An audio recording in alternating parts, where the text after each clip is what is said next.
The jungle around the town of Guayabo seems to breathe with a rhythm older than any human heartbeat, and hidden among its tangled roots lie dozens of perfectly round stones, each no larger than a basketball, each polished to a mirror-smooth sheen.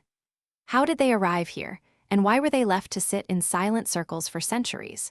When the first farmer stumbled upon a lone sphere in 1936, the locals whispered that the objects were gifts from the gods, placed to mark the boundaries of a forgotten sanctuary. Yet when archaeologists returned with shovels and metal detectors, they uncovered entire fields of these enigmatic spheres, some stacked like precarious towers, others aligned in patterns that echo the constellations overhead. The stones are composed of a type of granodiorite that does not occur naturally within 100 miles of the sites. Geological analysis shows they were quarried from a distant volcanic ridge, then somehow transported across rugged terrain without wheels, ropes, or any trace of a road. Some researchers propose that the spheres were rolled on logs, but no ancient loggers' tools have ever been found. Even more puzzling are the markings etched into a handful of the spheres, delicate spirals and intersecting lines that resemble a primitive calendar. One theory suggests the circles could have been used as astronomical markers, aligning with solstices and equinoxes, yet the precise angles vary from site to site, defying a single cohesive system. Local legends speak of a Night of the White Men, an eclipse-lit ceremony when the spheres would glow with an inner light, guiding spirits back to the earth. No written record corroborates the tale, but the very existence of the spheres, so uniform, so deliberately placed, implies a purpose that transcended mere decoration. To this day, scientists, historians, and mystics alike walk the mist-cloaked paths of Costa Rica, hands brushing over cool stone, searching for a clue. Are the spheres a lost calendar, a ceremonial altar, or something far stranger, perhaps a relic of a civilization that vanished before history ever learned their name? The answer remains buried beneath the canopy, waiting for the next daring soul to uncover the truth. What if the desert itself were a canvas for a message that no one can read, a code etched by hands that vanished long before the first explorer set foot on the sands? The Nazca Desert, a barren expanse of stone and wind, is famous for its giant geoglyphs, monolithic drawings of birds, spiders, and hummingbirds that can only be truly appreciated from the sky. But hidden beneath these iconic silhouettes lies something far more unsettling. A series of narrow, linear markings that form an unreadable script, a series of glyphs that stretch for kilometers, cut into the earth with the precision of a master scribe and the secrecy of a cult. When archaeologists first mapped the lines in the 1920s, they focused on the colossal figures that seemed to speak of ancient myth. It was only decades later, with the aid of aerial photography and LiDAR, that the faint, parallel scratches emerged, thin, interlocking strokes that do not correspond to any known pre-Columbian alphabet. Some researchers have measured the spacing, noting that the lines are spaced at roughly 20-centimeter intervals, a distance that suggests a deliberate attempt to encode information, perhaps a calendar, a ritual chant, or a warning. One theory, proposed by linguist Dr. Maria Salazar, suggests the script could be an early form of quipu-like notation, a tactile language meant to be read by the wind as it brushed over the ridges. Others argue it might be a celestial map, each curve aligning with the path of a bright star or a comet that streaked across the night sky at a particular moment in the pre-ceramic period. The idea is chilling. The desert floor as a vast, silent radio, transmitting a message to an audience that never existed, perhaps to the gods, perhaps to an unknown civilization that vanished beneath the sands. Yet despite countless expeditions, the characters remain indecipherable. No known symbols from the Paracas, Tiwanaku, or Inca cultures match the patterns, and carbon dating of the surrounding soil places the carving at around 800 BCE, predating most of the known Nazca culture. The mystery deepens when a team of astronomers notice that several of the glyphs line up with the solstice sunrise, casting shadows that form a fleeting, readable shape for only a few minutes each year. Could this be an ancient alarm clock, a reminder of an impending catastrophe that never came? The desert keeps its secrets close, and the wind continues to whisper over those etched lines, erasing the edges just as quickly as it reveals them. As night falls over the barren plateau and the stars wheel overhead, one cannot help but wonder, what if the script is not meant for us at all? Perhaps it is a message for the sky itself, a lament or a promise written in stone, waiting for a civilization that never returned to read it. The answer remains buried beneath the shifting dunes, an enigma that haunts the very soul of the Nazca Desert. What if a piece of parchment, drawn by a hand that never left the Mediterranean, could whisper the shape of continents that would not be officially found for another century? The Piri Reis map, dated 1513, is one such whisper, a cryptic canvas that has haunted scholars and cartographers for 500 years. In the early 16th century, Ottoman admiral and hydrographer Piri named Celebi, better known as Piri Reis, produced a world chart that was, on its surface, a conventional navigation aid for the empire's fleets. Yet when the ink dries, the map reveals coastlines that do not belong to any known land of the day. To the east of the Cape of Good Hope, a jagged peninsula stretches northward, its outline strikingly similar to the modern silhouette of South America. Farther south, a cluster of islands appears where the South Pacific is a blank void on contemporary European charts. Even the eastern coast of North America, still a mystery to most European eyes, shows a faint, unlabeled shoreline that aligns with the present-day Atlantic seaboard. How could an Ottoman navigator sketch lands that Columbus and his Portuguese rivals had not yet claimed? One theory suggests that Piri Reis had access to secret Portuguese charts, perhaps captured during skirmishes in the Indian Ocean.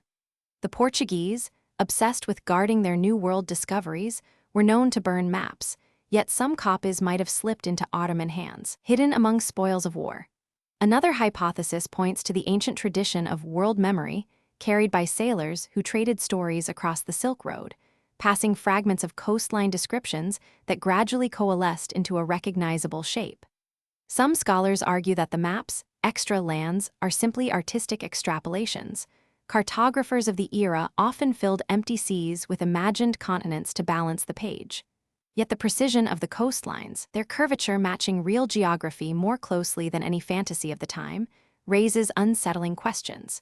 Did the Ottomans possess a network of informants, perhaps Muslim merchants sailing the Atlantic, who relayed observations of foreign shores long before official European voyages?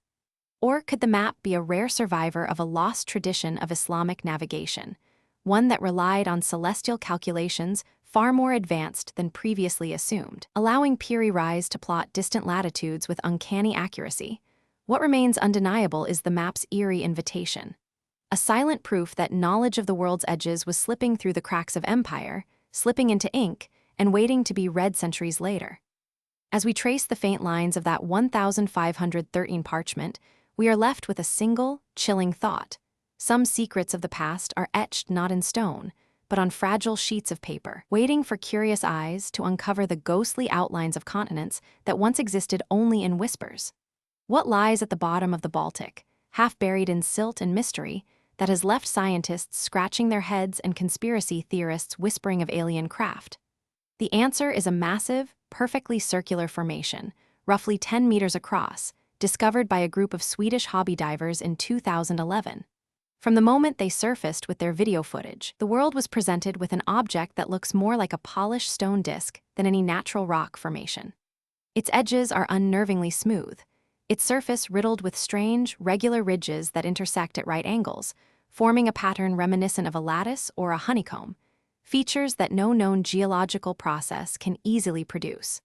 The disc rests in a trench about 30 meters deep, embedded in a layer of sand that has been undisturbed for centuries. Its composition, according to initial core samples taken by a Finnish research vessel, is a dense, iron-rich conglomerate that resists corrosion, even after decades of exposure to the brackish Baltic water.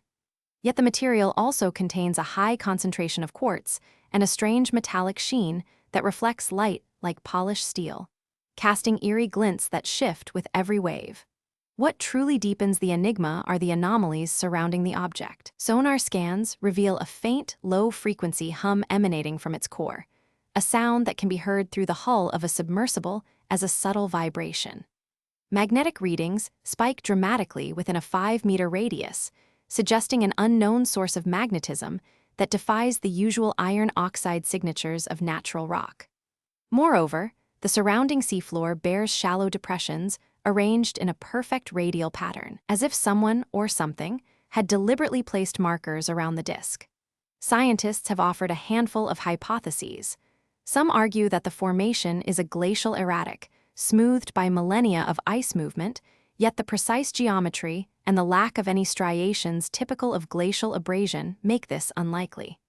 Others propose that it could be a remnant of an ancient, now lost human settlement, perhaps a ceremonial platform or a forgotten lighthouse foundation, though no comparable structures have ever been documented in the region.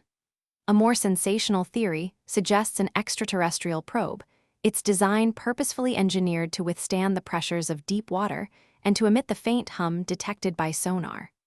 No conclusive evidence supports any of these ideas, and each raises as many questions as it answers. The Baltic Sea anomaly remains locked in its silent trench, its smooth disk staring up at the surface as a dark invitation. Every new dive, every fresh set of measurements only adds layers to the puzzle, reminding us that the ocean still guards secrets older than our histories. As the water swirls over its edge and the faint hum continues its endless pulse, one can't help but wonder, what purpose did this perfect disk serve, and who, or what, placed it there? The answers lie hidden beneath the waves, waiting for a mind brave enough to decipher them. Imagine holding a fragment of bronze in your hands, its gears whispering the secrets of a world that vanished long before our modern age could even dream of machinery. The Antikythera mechanism, recovered from a shipwreck off a craggy Greek island in 1901, is exactly that, a relic that feels more like a cursed relic than an ancient tool. Its bronze cogs, polished by the relentless sea, fit together with a precision that would not be replicated for another 2 millennia. What purpose could such an elaborate device serve to a civilization that believed the gods moved the heavens with invisible threads? Scholars have painstakingly reconstructed its inner workings, revealing a sophisticated analog computer that could predict eclipses, chart the cycles of the moon, and even model the irregular dance of the planets. Each tooth, each axle, is a silent testimony to a knowledge of astronomy that seems impossible for the Hellenistic world. Some scientists argue it was a cosmic clock, a ceremonial instrument used by priests to align festivals with celestial events. Others suggest it was a navigational aid, guiding sailors through the treacherous Aegean by tracking the stars. The truth, however, remains stubbornly out of reach. Even more unsettling is the mystery of its origin. The gears are made of a bronze alloy that was not widely used until the Roman period, yet the craftsmanship echoes techniques lost after the fall of Alexandria's great libraries. Where did the craftsmen learn to shape such intricate components? Did a hidden school of engineers exist, their teachings erased by war and fire? Or was this device the product of a single visionary mind, a genius whose name has been swallowed by the abyss of time? Every time a new fragment is examined, the mechanism seems to reveal another layer of complexity: a lunisolar calendar, a 5-year metonic cycle, even a possible prediction of the 206 BC eclipse that marked a turning point in Greek history. Yet, as we piece together its functions, we are left with a chilling question. Why would a civilization invest such extraordinary effort into a machine that could be hidden away in a ship's hold, only to sink and be forgotten for 1,000 years? Was it a sacred object, too holy for public use, or a guarded secret of an elite guild? The dark waters that claimed the vessel also claimed its purpose, leaving us to stare at the cold metal and wonder whether the gears still turn in some unseen realm, measuring time that humanity has long since lost. The Antikythera mechanism stands as a bridge between myth and mathematics, a haunting reminder that the past may have possessed knowledge far beyond what we credit it with, knowledge that still ticks, silently, beneath the waves. Imagine standing on a shallow reef off the coast of Bimini, the Bahamas, where the water is crystal clear, the sun paints the sand with molten gold, and beneath your feet lies a pattern that looks far too deliberate to be the work of waves. Hundreds of massive limestone blocks, each the size of a small house, sit side by side in a straight line that stretches for more than 1/4 of a mile. Their edges are perfectly aligned, their surfaces scarred with what appears to be ancient tool marks, and their placement forms a road-like formation that has puzzled marine archaeologists and geologists for decades. How did these monolithic stones come to rest in such a precise, highway-like arrangement on the ocean floor, and what purpose could they have served? The first recorded sighting of the Bimini Road dates back to 1968, when a group of divers from the Bahamas National Trust swam into the area and reported a straight line of blocks resembling a paved surface. Subsequent expeditions captured photographs that showed the stones arranged in 3 parallel rows, with gaps that could have accommodated a cart or a small vessel. Some scientists argue that the formation is a natural result of reef growth, pseudofossil limestone that broke off and settled in a linear fashion due to prevailing currents. Yet the uniformity of the gaps, the straightness of the line, and the apparent right-angle joints resist a purely geological explanation. One theory, championed by a handful of underwater explorers, suggests the stones are the remnants of an ancient road, perhaps a causeway built by a lost seafaring culture. Proponents point to the similarity between the Bimini layout and the famed Atlantis descriptions by Plato, where a grand canal network linked islands and mainland. If true, the road could be a relic of a civilization that vanished before the rise of recorded history, leaving only these silent stones as breadcrumbs. Opponents counter that the blocks are simply a collapsed coral platform, noting that the limestone is composed of reef material and that the joints are filled with marine cement typical of natural reef collapse. Adding to the mystery are the strange markings on several of the stones, linear grooves that some interpret as tool marks, others as the result of marine erosion. In 2012, a sonar survey revealed that the road continues beyond the visible stretch, disappearing into deeper water, as if it once led to a now-sunk structure. No artifacts, no pottery, no human remains have ever been recovered from the site, leaving us with only the stones themselves to whisper their story. Whether a natural curiosity shaped by centuries of currents or a forgotten engineering marvel, the Bimini Road remains a haunting reminder that the ocean guards secrets older than any written record. As the tide rolls over the blocks each night, one cannot help but wonder, did ancient hands once lay these stones to guide a people across the sea, or are we merely seeing order where none was intended? The answer, for now, lies hidden beneath the waves, waiting for the next brave explorer to uncover the truth. What if the endless dunes of the Gobi were not just a sea of sand, but a graveyard of stone sentinels, each one silently watching over a secret that has been buried for millennia? The first monolith was unearthed in 1970 by a Soviet geologist named Ivan Petrov, who was mapping the remote foothills of the Altai Range. He stumbled upon a towering slab of granite, perfectly vertical, its surface smooth to a mirror-like finish, yet etched with a pattern of concentric circles and what appears to be a stylized animal that no known culture can identify. Petrov's notes described an eerie feeling, as if the stone itself exhaled a cold breath in the scorching desert wind. Since then, more than a dozen similar monoliths have been documented across a 300-kilometer stretch of the Gobi, each placed deliberately on a natural ridge or beside a dried riverbed.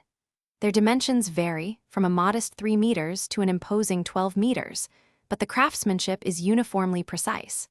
No tool marks, no quarry waste, no evidence of modern machinery. Some are aligned with astonishing accuracy to celestial bodies. One faces true north, another points directly at the rising sun on the summer solstice, while a third aligns with the moon's zenith during a total lunar eclipse. Archaeologists have proposed several theories. One suggests the stones are remnants of a lost Bronze Age civilization that mastered stone, working far beyond what we have seen in contemporaneous societies. Others argue they could be ancient astronomical markers, a prehistoric observatory predating Stonehenge by thousands of years. A more speculative hypothesis, voiced by a handful of researchers, posits that the monoliths were erected by nomadic shamans as guardians of sacred water sources, each slab acting as a conduit for spiritual energy that protected the oasis from drought. What deepens the mystery is the lack of any associated artifacts. No pottery, no burial goods, no human remains, nothing to anchor these stones to a known cultural layer.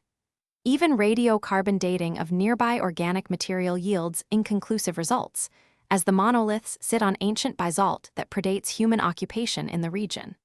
Some scientists have turned to cosmogenic nuclide dating, which hints that the stones have been exposed for at least 5,000 years. But the margin of error remains large. Local folklore adds a darker shade to the story. Mongolian herders speak of the stone watchers, spirits that rise from the sand at night, their hollow eyes glowing like embers. They warn travelers to avoid the monoliths after dusk, claiming that those who linger are never seen again. No recorded disappearances match that claim, yet the fear persists, passed down through generations as a warning to respect the unknown. So the Gobi's silent guardians remain, half buried in dunes, half etched into our imagination. Whether they are the legacy of a forgotten empire, a prehistoric calendar, or something even stranger, they continue to stare back at us, demanding a question we have yet to answer. Who placed these stones, and for what purpose? The desert keeps its secret, but the monoliths whisper it to anyone brave enough to listen. What if the world's oldest known sanctuary was not a place of worship at all, but a stone-carved calendar that measured the heavens before anyone even imagined a priesthood?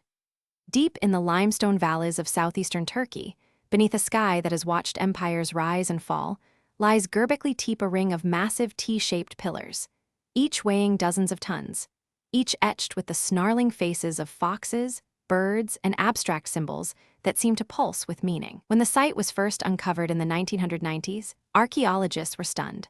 The stones were older than the pyramids, older than Stonehenge, older than any known temple. Yet the arrangement of the circles, the precise alignment of the pillars, and the recurring motifs of celestial bodies raise a question that still haunts scholars. Was Göbekli Tepe a sanctuary for gods, or an observatory for the stars? The first clue lies in the orientation of the enclosures. Several circles are aligned with the sunrise of the spring equinox, the moment when day and night stand still. Others point toward the rising of the star Sirius, whose heliacal appearance heralded the flooding of the Nile for ancient Egyptians thousands of years later. Some researchers argue that the receding horizon of the Taurus constellation can be traced along the edges of the carved beasts, suggesting a deliberate map of the night sky etched in stone. The pillars themselves deepen the mystery. Their tops are capped with shallow depressions that could have held wooden beams, perhaps to support a wooden platform that cast shadows across the stone floor. If such a platform existed, its movement with the sun could have created a primitive yet remarkably accurate sundial. In one enclosure, a series of concentric circles of smaller stones might have functioned as a lunar calendar, marking the 5-day cycle of the moon. The precision required to carve these markers without metal tools, using only stone hammers and flint, hints at a society that possessed not only the labor, but the astronomical knowledge to plan centuries ahead. Then there are the enigmatic reliefs of the vulture and the hyena, animals that in ancient Near Eastern mythology were often linked to death and the afterlife, but also to the sky. Some scholars propose that these creatures are constellations, frozen in stone for future generations to read. The lack of any burial grounds or domestic waste within the complex reinforces the idea that the site was not a settlement nor a necropolis, but a purpose-built structure for observation and ritual. Still, no written record from Göbekli Tepe survives, and the people who raised these monoliths vanished long before the invention of writing. The site was deliberately buried under its own stone rubble, as if the builders wanted to hide it from the world. Was this an act of reverence, a ritual sealing of a celestial calendar that had fulfilled its purpose, or a desperate attempt to protect a secret too powerful for ordinary eyes? The truth remains locked within the stone, its shadows shifting with each sunrise, each night sky that passes overhead. As modern astronomers trace the alignments with laser precision, the question lingers. Did Göbekli Tepe point its stone fingers toward the gods, or did it point the gods toward us, offering a glimpse of a time when humanity first learned to read the stars? The answer, like the night sky itself, may never be fully illuminated. Imagine unrolling a sheet of metal that has survived 2 millennia, its surface etched not with hieroglyphs or religious prayers, but with a list of names, locations, and quantities of treasure so specific that even the most seasoned archaeologists feel a chill. This is the Copper Scroll, the only one of the Dead Sea Scrolls written on copper, discovered in 1952 tucked away in a limestone cave near Qumran. As the dust settled on the ancient alloy, the first scholars were stunned by the sheer absurdity of its contents. The gold of the temple, 5,000 talents. The silver of the sanctuary, 500 talents. The hidden vessels of the house of the true God, 800 talents. The scroll names dozens of caches, each described with cryptic directions. In the Valley of the Sun, under the great stone that has a hole like a mouth, and even references to the place where the river bends 3 times. What makes the Copper Scroll a riddle rather than a simple inventory is its paradoxical nature. Unlike the other parchment fragments, which are religious texts and commentaries, this document reads like a treasure map drawn by a desperate community fleeing the Roman siege of Jerusalem in 70 CE. Yet the metal itself bears a patina that suggests it was buried long before the war, and the script, a form of Paleo-Hebrew, contains spelling errors that hint at a hurried hand. Scholars have proposed three main theories. Some argue the list is a literal accounting of gold and silver hidden by the priests before the temple's destruction, waiting for a messianic return. Others suggest it is a symbolic inventory, a mythic representation of divine wealth meant to inspire hope among the Essenes. A third, more pragmatic view posits that the scroll is a hoax, an elaborate ruse intended to mislead looters or to protect the true location of the treasures by providing a false trail. Over the decades, treasure hunters have scoured the Judean desert, following clues that lead to cliffs, caves, and ancient aqueducts, only to emerge with empty hands and a growing sense of dread. The most infamous expedition, led by a team of Israeli archaeologists in the 1970s, focused on a site known as the Cave of the Stone of the Hill. After weeks of excavation, they uncovered a collapsed chamber filled with pottery shards, but no gold. Some claim the treasure was already removed centuries ago, perhaps by crusaders or Bedouin smugglers.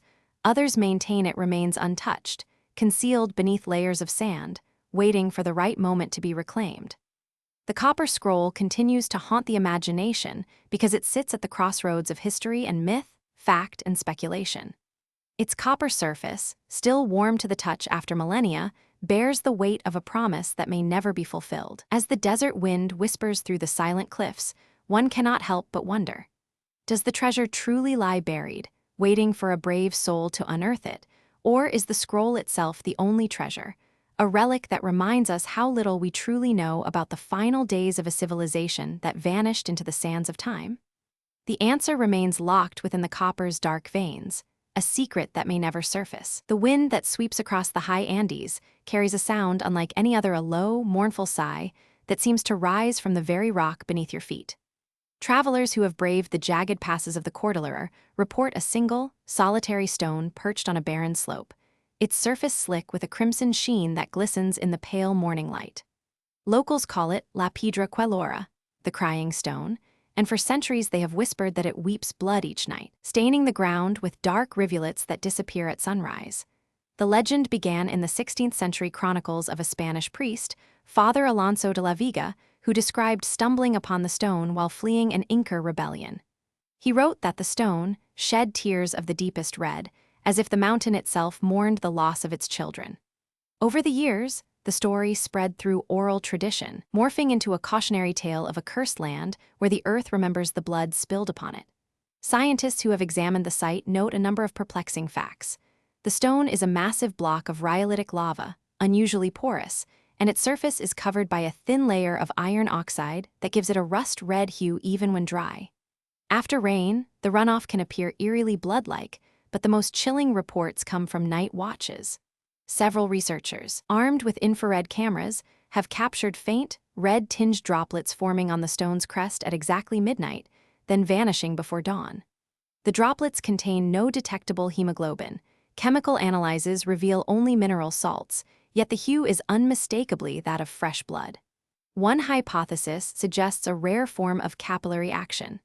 As the temperature drops, condensation forms inside the stone's microfractures, mixing with iron particles to create a rust-colored liquid that seeps outward. Another, more folkloric, theory holds that the stone is a relic of an ancient sacrificial altar, its tears the lingering echo of centuries-old rites. Some Andean shamans claim the stone is a living entity, a guardian that weeps when the balance between humans and nature is broken. Even the most skeptical geologists admit that the phenomenon defies simple explanation. The combination of precise timing, the vivid color, and the stone's isolation makes it a mystery that refuses to dissolve under the harsh light of modern science. As night falls and the Andean sky fills with stars, the stone sits silent, its surface catching the moon's pale glow. Whether it is a natural mineral trick, a forgotten echo of ritual, or something far stranger, the crying stone continues to weep and to ask us a single, haunting question. What does the mountain mourn?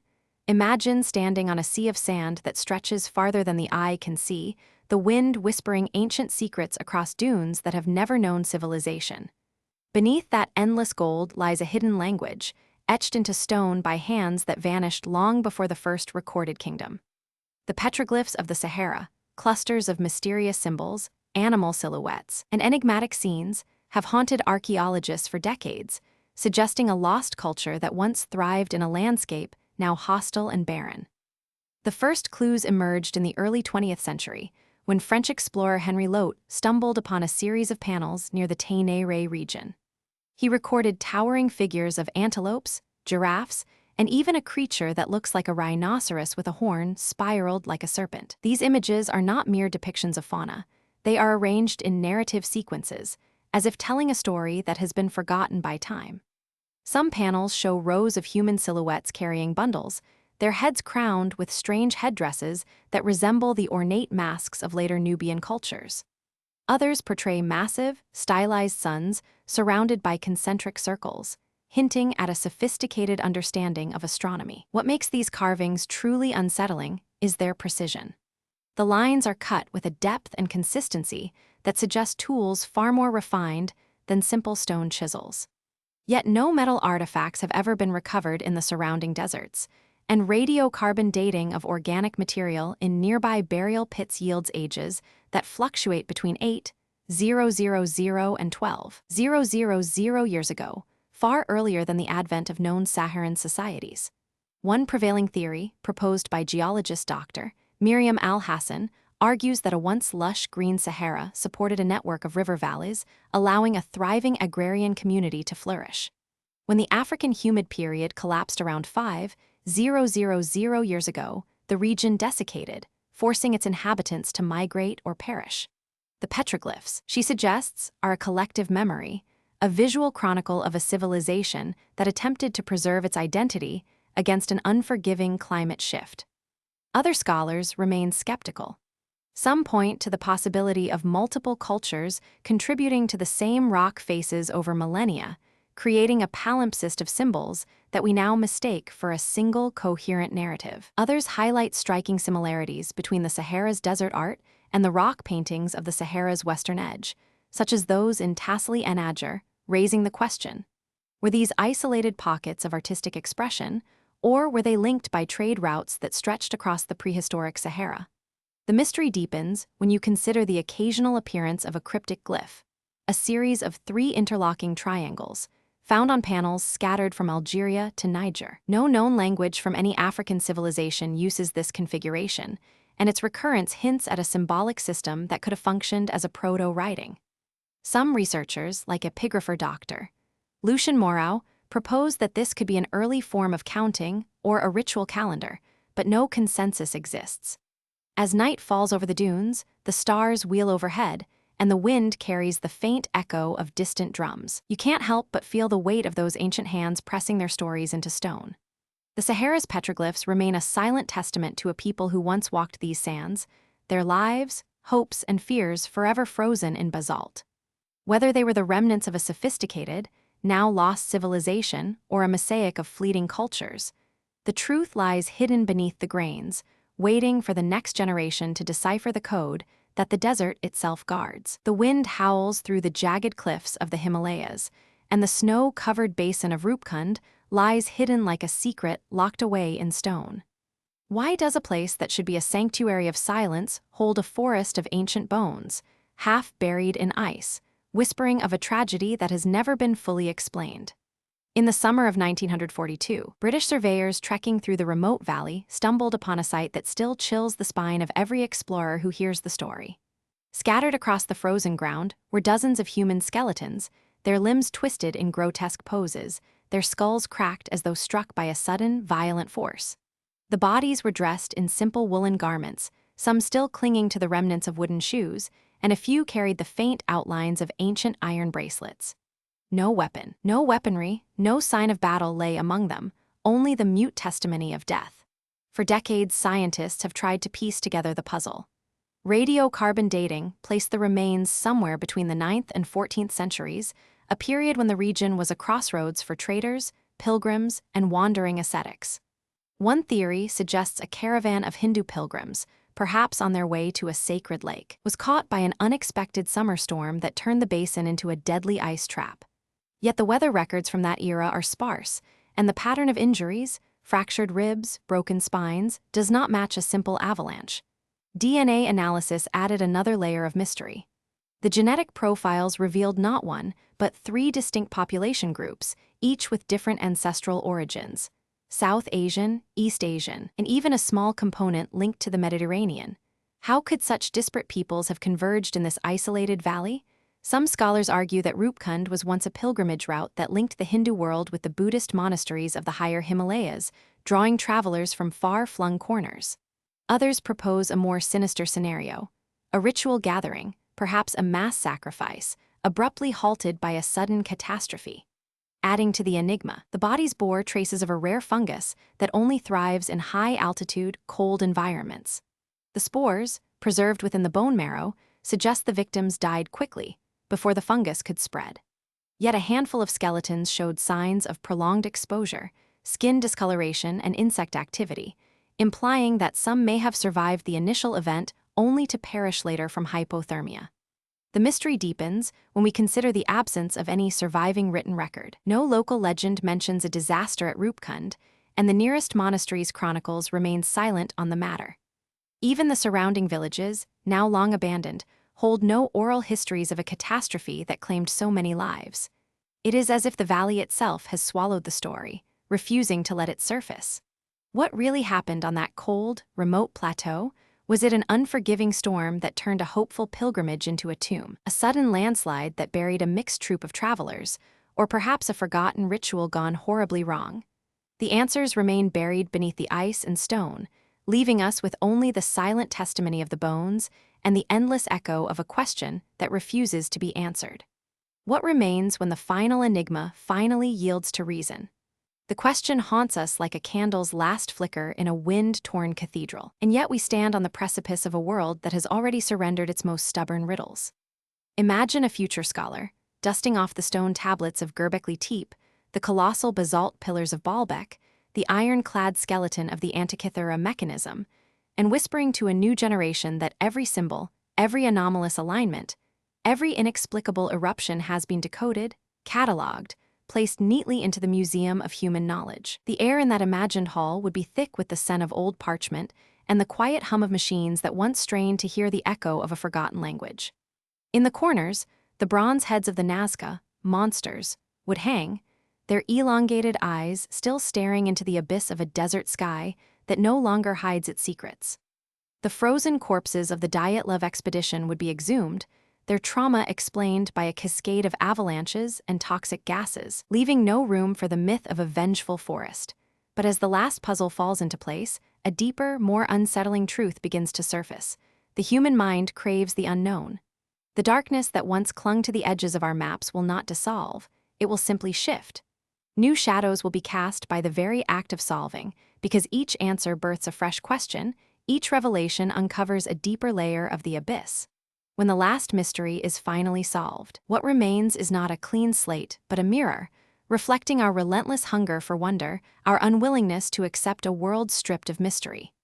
In the quiet that follows, we will hear the faint, relentless tick of curiosity, a reminder that the next riddle is already waiting, hidden beneath the sands of time, whispering, "Are you ready?"